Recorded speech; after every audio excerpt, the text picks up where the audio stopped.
Hello my dear lovely students, welcome back to my channel Shubham lecturer. जितने भी हमारे student इस बार 12th में हैं और जिनको 2025 बोर्ड एग्जाम देना है, उनके लिए आज का ये वीडियो बहुत ही ज़्यादा इंपॉर्टेंट है, क्योंकि आज के इस वीडियो में मैं आपके लिए लेकर आया हूँ क्लास 12 बायोलॉजी का एक मॉडल पेपर, एक वायरल पेपर। ऐसे ही 2025 में आपके बायोलॉजी का पेपर आएगा, तो जितने भी हमारे स्टूडेंट 2025 में बायोलॉजी का पेपर देंगे उनके लिए ये वीडियो बहुत ही ज्यादा इंपॉर्टेंट है और आप इसको शुरू से लेकर लास्ट तक देखिएगा।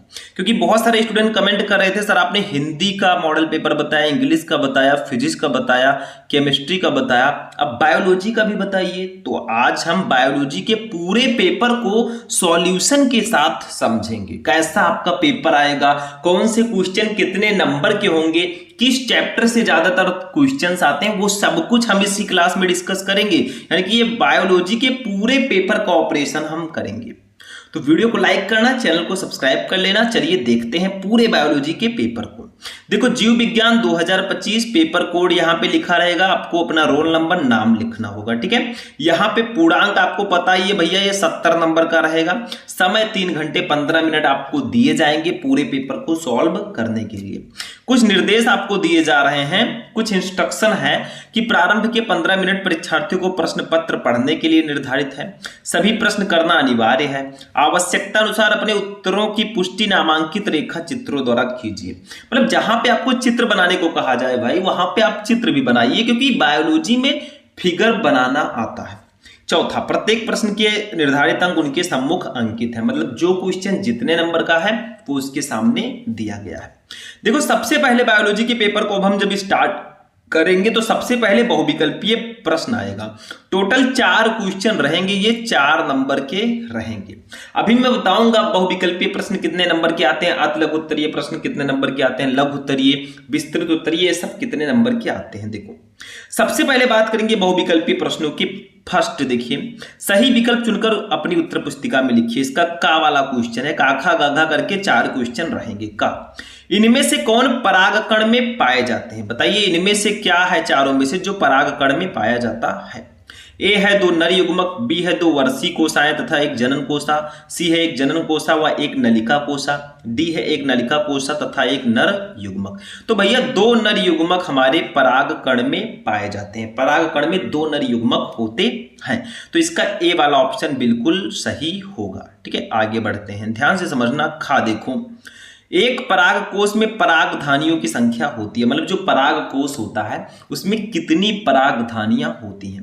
आपके पास ऑप्शन है 4, 2, 1, 8। भैया 4 होती है, इसका ए वाला ऑप्शन सही होगा। मतलब एक पराग कोश में 4 परागधानियां होती हैं।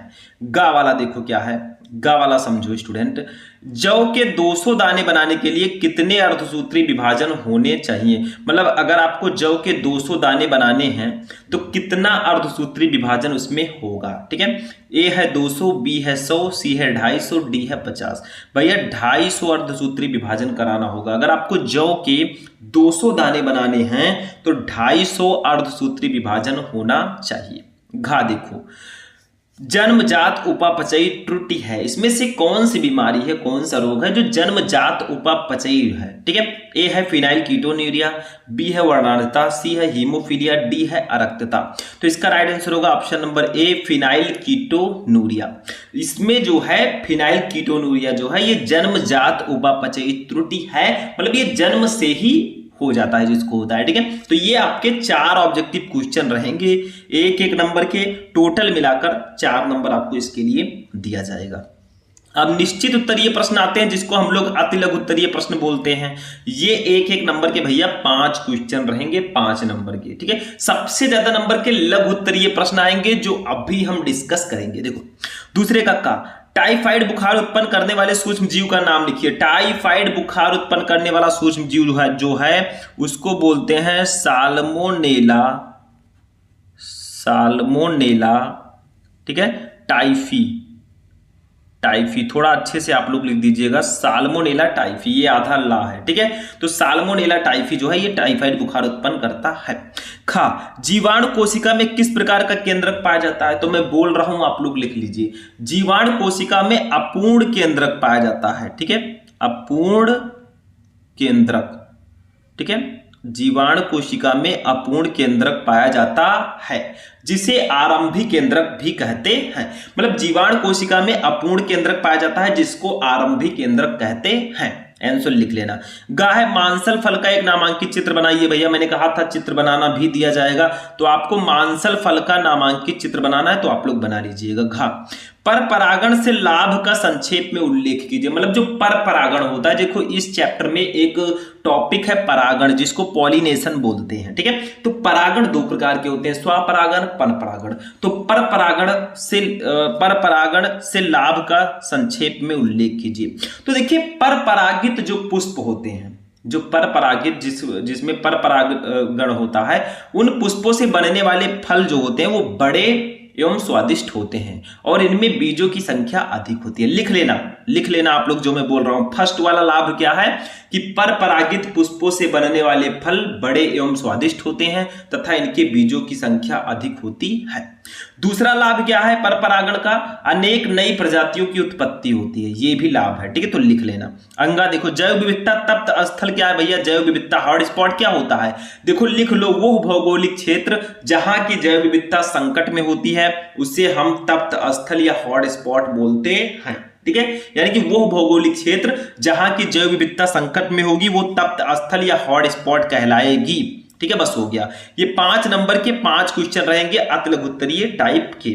अब आते हैं एक और हमारा टॉपिक आता है इसमें, देखो ध्यान से समझना, ये शायद 2-2 नंबर वाला ये लघु उत्तरीय प्रश्न है मेरे अकॉर्डिंग, ठीक है। ये क्या है, ये कौन सा क्वेश्चन है, ये स्टूडेंट लघु उत्तरीय प्रश्न है, ठीक है। अति लघु मत लिखिएगा, यहाँ पे मैं इसको इरेज कर देता हूं। ये लघु उत्तरीय प्रश्न है 2-2 नंबर वाला, ठीक है। देखो तीसरे का क्या है, पराग कोश के परागण किससे भोजन प्राप्त करते हैं। बताइए जो पराग कोश में परागण होते हैं, पराग कण जो होते हैं पराग कोश में, वो किससे भोजन प्राप्त करते हैं, ठीक है। तो पराग कोश के जो परागण होते हैं वो टैपिटम के द्वारा भोजन प्राप्त करते हैं। आप लोग लिख दीजिएगा टैपिटम, ठीक है। देखो मैं स्क्रीन पे लिख रहा हूं तो राइटिंग बहुत अच्छी नहीं रहेगी, आप लोग समझ जाइएगा।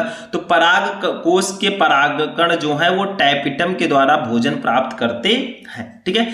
खा देखो एमनियोसिंथेसिस क्या है, एमनियोसिंथेसिस क्या होता है, देखो इसमें होता क्या है, एमनियोसिंथेसिस में जो फ्लूइड होता है, एमनियोसिंथेसिस का मतलब होता है उल्ब वेधन। इसमें जो फ्लूइड होता है उसको निकाल कर ये चेक किया जाता है कि लड़का है या लड़की है, ठीक है।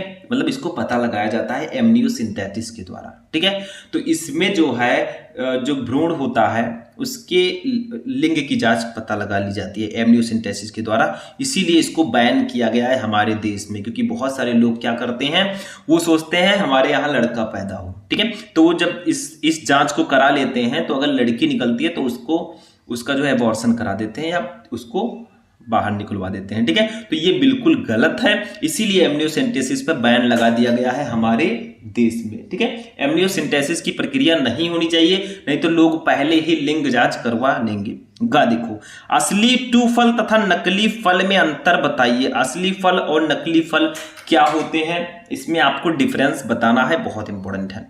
घा देखो असंग जनता एपोमिक्सिस को परिभाषित कीजिए, ये भी बहुत इंपॉर्टेंट है। बहुभ्रूणता को परिभाषित कीजिए। ये सारी चीजें मैं आपको आगे आगे बताऊंगा, टेंशन मत लेना। बहुभ्रूणता जिसमें बिना निषेचन के बहुत सारे भ्रूण उत्पन्न हो, ठीक है, बहुभ्रूणता कहलाता है। यानी कि ये भी बहुत ही ज्यादा इंपॉर्टेंट टॉपिक है, ठीक है। तो ये सारी चीजें आप लोग याद रखिए, ठीक है। तो ये बहुभ्रूणता आपका हो गया। बहुभ्रूणता को मैं थोड़ा सा अगर बताऊं, आप लोग लिख लीजिएगा बहुभ्रूणता क्या होता है। एक बीजांड या बीज में एक से अधिक भ्रूणों का उत्पन्न होना बहुभ्रूणता कहलाता है। मतलब एक से ज्यादा भ्रूण का होना ही बहुभ्रूणता होगा, नाम से ही स्पष्ट है। लेकिन आपको थोड़ा अच्छे से लिखना, 2 नंबर कंप्लीट करने के लिए। एक बीजांड या बीज में एक से अधिक भ्रूणों का उत्पन्न होना बहुभ्रूणता कहलाता है, ठीक है। समझ में आया, ऐसे आपको लिख लेना है, ठीक।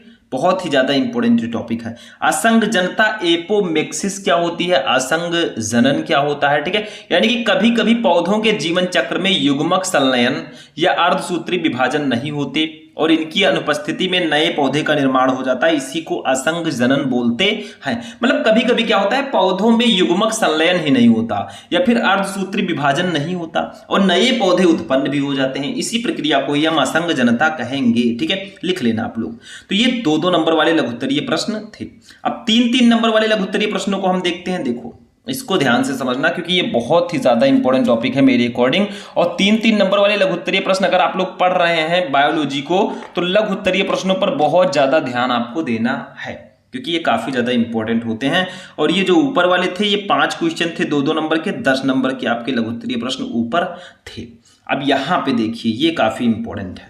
देखो चौथे कक्का मनुष्य के ये लघुत्तरीय प्रश्न जो होगा 3-3 नंबर वाला होगा, ये आप लोग ध्यान में रखना। ठीक है, देखो मनुष्य के शुक्र का नामांकित चित्र बनाइए। मतलब मनुष्य का जो शुक्राणु होता है उसका आपको नामांकित चित्र बनाना है। खा देखो मैंने कहा था चित्र बनाने को दिया जाएगा तो हमारे अंदर जो स्पर्म होते हैं मेल में तो उसका एक चित्र आपको बनाना है, 3 नंबर आपको मिलेगा। खा युवा परागकोश के अनुप्रस्थ काट का एक नामांकित चित्र बनाइए, 3 नंबर। मतलब परिपक्व परागकोश जो होता है उसका आपको चित्र बनाना है, 3 नंबर। देखो 3-3 नंबर के फिगर आ रहे हैं तो जितने भी इंपॉर्टेंट फिगर हैं भैया सबको बनाना आपको आना चाहिए।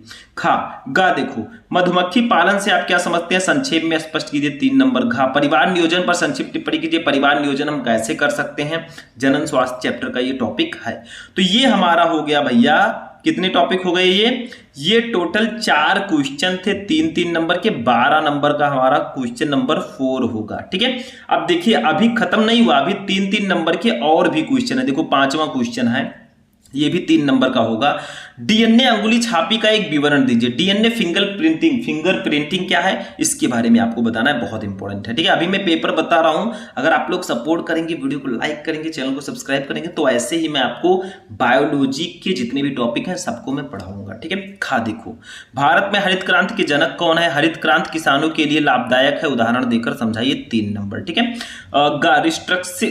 रिस्ट्रिक्शन एंजाइम से आप क्या समझते हैं, उदाहरण देकर समझाइए, ये भी 3 नंबर। घा जलीय पौधे अपने वातावरण के अनुकूल हैं, उदाहरण तथा चित्रों की सहायता से स्पष्ट कीजिए, ये भी 3 नंबर का रहेगा। यानी कि 5वां क्वेश्चन भी यहाँ पे 4 क्वेश्चन रहेंगे 3-3 नंबर के, 12 नंबर आपको मिलेगा। यानी कि 12-12 24 नंबर के 3 नंबर वाले प्रश्न हो गए। अभी और भी है 3 नंबर वाला, 36 नंबर के हमारे 3 नंबर वाले प्रश्न आएंगे। ठीक है, देखो 6 का जैव विविधता के मुख्य घटकों के नाम लिखिए तथा इसके संरक्षण के उपाय लिखिए। मतलब जैव विविधता के मुख्य घटक का आपको नाम लिखना है और इसके संरक्षण के उपाय को लिखना है। खा देखो संक्षिप्त टिप्पणी लिखिए, आपको टिप्पणी करना है मनुष्य में आनुवांशिक विकार और सेंट्रल डोगमा, 1.5 नंबर आपको मिलेगा। मतलब मनुष्य के आनुवांशिक विकार के लिए 1.5 नंबर और सेंट्रल डोगमा के लिए भी 1.5 नंबर, तो ये 3 नंबर हो गया। ठीक है, गा देखो जैव उर्वरक किसे कहते हैं, खाद्य उत्पादन में इसकी क्या भूमिका, उल्लेख करो, 3 नंबर का ये भी रहेगा। ठीक है, घा देखो किन्हीं 2 पर संक्षिप्त टिप्पणी लिखिए, किन्हीं 2 पर आपको टिप्पणी करना है, रेड डाटा बुक और परजीविता, दोनों में से दोनों पर आपको टिप्पणी करना है, 1.5 नंबर, 3 नंबर का। ठीक है, या आप भूमि की उर्वरा शक्ति बढ़ाने में दलहनी पौधों की भूमिका, मतलब तीनों में से किसी 2 पर आपको टिप्पणी करना है। तो ये भी हमारे काखा गाघा करके 4 क्वेश्चन थे 3-3 नंबर के, यानी कि 12 नंबर आपको इसके लिए भी मिलेगा। तो लघु उत्तरीय प्रश्न हमारे कितने नंबर के हुए, 36 नंबर के 3 नंबर वाले हो गए और 2 नंबर वाले 10 नंबर के। भैया 46 नंबर के सिर्फ लघु उत्तरीय प्रश्न आएंगे, 70 में 46 नंबर के सिर्फ लघु उत्तरीय प्रश्न। आप खुद ही सोच लो कितना इंपॉर्टेंट है लघु उत्तरीय प्रश्न। तो जब भी आप तैयारी करो तो आप लघु उत्तरीय प्रश्नों पर विशेष ध्यान देना मेरे दोस्त, और आगे भी मैं आपको बताऊंगा। अब आते हैं विस्तृत उत्तरीय प्रश्नों पर। 5 नंबर वाले क्वेश्चन में देखिए 15 नंबर के आएंगे 3 क्वेश्चन। ठीक है, हर क्वेश्चन में आपको ऑप्शन देखने को मिलेगा, अगर आपको एक नहीं पता आप दूसरा कर सकते हैं। देखो गुरु बीजाणु जनन क्या है, आवृत बीजी पुष्प में युग्मनज से लेकर बीजांड बनने तक के विकास का वर्णन करो, 5 नंबर का ये रहेगा गुरु बीजाणु जनन। नहीं पता तो अथवा लगा है। महिला के प्रजनन तंत्र का एक नामांकित चित्र बनाइए, फीमेल रिप्रोडक्टिव सिस्टम का आपको एक चित्र बनाना है। तो ये आपको ध्यान रखना है कि मानव जनन चैप्टर में 2 टॉपिक बहुत इंपॉर्टेंट है, एक नर जनन तंत्र और एक मादा जनन तंत्र। उसका चित्र बनाना आपको आना चाहिए, उसको एक्सप्लेन करना भी आना चाहिए। देखो दोनों में से एक ही करना, ये ध्यान रखना, चाहे आप ये वाला करो चाहे ये वाला करो। ठीक, आगे बढ़ते हैं। 8वां क्वेश्चन देखो स्टूडेंट, 8वां क्वेश्चन क्या है, ध्यान से समझना। क्वेश्चन नंबर 8, किन्हीं दो पर संक्षिप्त टिप्पणी करो। ठीक है, तीनों में से किन्हीं दो पर आपको टिप्पणी करना, जैसे द्विनिषेचन, डबल फर्टिलाइजेशन, वाहिद मल उपचार, न्यूमोनिया की रोकथाम। ये 2.5 नंबर के 2 रहेंगे, आपको इसमें से 2 को करना है। नहीं पता तो अथवा लगा है। निम्न फलों में अंतर स्पष्ट करो, फली तथा लोमेंटम, अष्टिफल तथा भिक्षुद फल, विदुर फल। ठीक है, 2.5 नंबर के ये भी रहेंगे, तो दोनों में से आपको कोई एक ही करना है। 9 नंबर देखो क्या है, संक्षिप्त टिप्पणी लिखिए, मनुष्य में निषेचन। ठीक है, मनुष्य में निषेचन कैसे होता है, और सहज तथा निष्क्रिय प्रतिरक्षा। 2.5 नंबर का ये भी रहेगा, नहीं पता तो अथवा लगा है भैया, यहां देख लो। आनुवांशिक कूट पर एक निबंध लिखिए, 5 नंबर का ये रहेगा। तो ये आपके कुछ इस प्रकार के क्वेश्चंस आएंगे। अब मैं आपको लास्ट में एक चीज बता देता हूं जो जानना काफी ज्यादा जरूरी है। देखो, आप में टोटल 6 नंबर के बहुविकल्पीय प्रश्न होंगे और 36 10 46 नंबर के लघु उत्तरीय प्रश्न होंगे, और 15 नंबर के, सॉरी कितने नंबर के, ध्यान देना थोड़ा सा, 6 नंबर के, सॉरी 6 नंबर के नहीं, 4 नंबर के आपके बहुविकल्पीय प्रश्न है। ठीक है, उसके बाद में 5 नंबर के आपके अति लघु उत्तरीय प्रश्न होंगे। ठीक है, उसके बाद में 46 नंबर के आपके लघु उत्तरीय प्रश्न होंगे। ठीक है, उसके बाद में 15 नंबर के आपके विस्तृत उत्तरीय प्रश्न होंगे। ठीक है, तो पूरा अगर जोड़ा जाए तो 5 4 9। ठीक है, और 46 और 9 कितना होगा, 55। ठीक है, और 55 और 15 पूरा 70 नंबर का ये पेपर होगा। 4 नंबर का बहुविकल्पीय, 5 नंबर का अति लघु उत्तरीय, 46 नंबर का लघु उत्तरीय, 15 नंबर का विस्तृत उत्तरीय। इससे ये निष्कर्ष निकलता है भैया कि आपको लघु उत्तरीय प्रश्नों पर बहुत ज्यादा ध्यान देना है, ये ध्यान रखना, क्योंकि आधे से ज्यादा नंबर का लघु उत्तरीय प्रश्न आपके एग्जाम में आता है। इस पूरे पेपर को देखने के बाद हमने ये जाना कि कुछ चैप्टर ऐसे हैं जो बहुत ही ज्यादा इंपॉर्टेंट है। जैसे चैप्टर 1 हमारा हो गया पुष्पी पौधों में लैंगिक जनन, पुष्पी पादपों में लैंगिक जनन। चैप्टर 2 मानव जनन हमारा हो गया। चैप्टर 4 हमारा बहुत इंपॉर्टेंट है, वंशागति और विविधता के सिद्धांत। चैप्टर 5 वंशागति का आणविक आधार। ठीक है, और चैप्टर 7 मानव स्वास्थ्य एवं रोग है। ठीक है, और आपके ऐसे ही आपके सारे चैप्टर इंपॉर्टेंट हैं, लेकिन ये सारे चैप्टर बहुत ही ज्यादा इंपॉर्टेंट हैं। चैप्टर नंबर 12 पारितंत्र, चैप्टर नंबर 13 आपका जैव विविधता एवं संरक्षण, ये सारे चैप्टर बहुत ज्यादा इंपॉर्टेंट हैं। तो ऐसे आपके पूरे बायोलॉजी का पेपर आएगा। मैंने पूरा पेपर आपको समझाने का प्रयास किया कि आपके बायो का पेपर कैसा आता है। ठीक है, तो ये आपको ध्यान में रखना है, मैंने नंबरिंग भी बता दिया है। तो आज का क्लास हमारा यहीं पर फिनिश होगा। आई होप कि आपको ये पूरा वीडियो अच्छे से समझ में आ चुका होगा, पूरा पेपर भी समझ में आया होगा। तो वीडियो पसंद आया, वीडियो को लाइक करना, चैनल को सब्सक्राइब करना। फिर हम मिलेंगे नेक्स्ट वीडियो में नेक्स्ट टॉपिक के साथ। तब तक के लिए जय हिंद।